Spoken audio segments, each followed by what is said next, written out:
watoa huduma katika sekta mbalimbali, ni waombe na kuwasihi kuhakikisha kwamba wageni hawa, wanajeshi wetu hawa wa nchi mbalimbali za wanachama wa SADC wanapata huduma nzuri. Wakihudumiwa vyema watarudi katika nchi zao, watashawishi mikutano mingine ije katika mkoa wetu.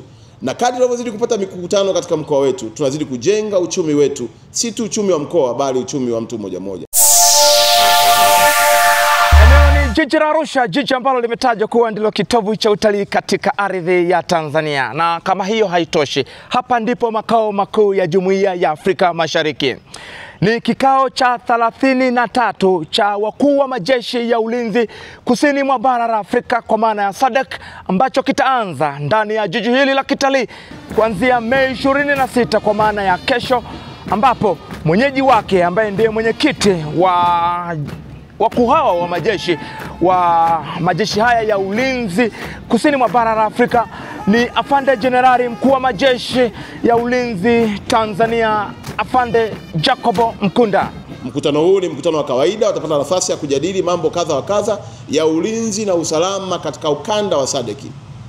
Na baada ya jukumu hilo watakuwa na shughuli zao katika viunga vya mkoa wetu, ikiwa ni sehemu pia ya kuchachusha sekta yetu ya utalii.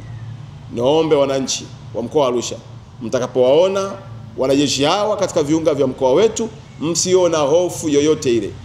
Ni askari wa majeshi ya nchi wanachama wa SADC, wanatimiza majukumu yao ya kulisimamia na kupanga mipango ya kuhakikisha SADC inabaki kwa salama. Wengine wamesema shimo limetema, lakini wengine wamesema nchi imefunguka, lakini wengine wamekwenda mbali zaidi ya kwamba sasa ni bandika bandua na huu ni utalii wa mikutano. Na mpaka sasa kwa taarifa nilizopata kutoka jeshi la wananchi ni takriban nchi 19 zimesha confirm.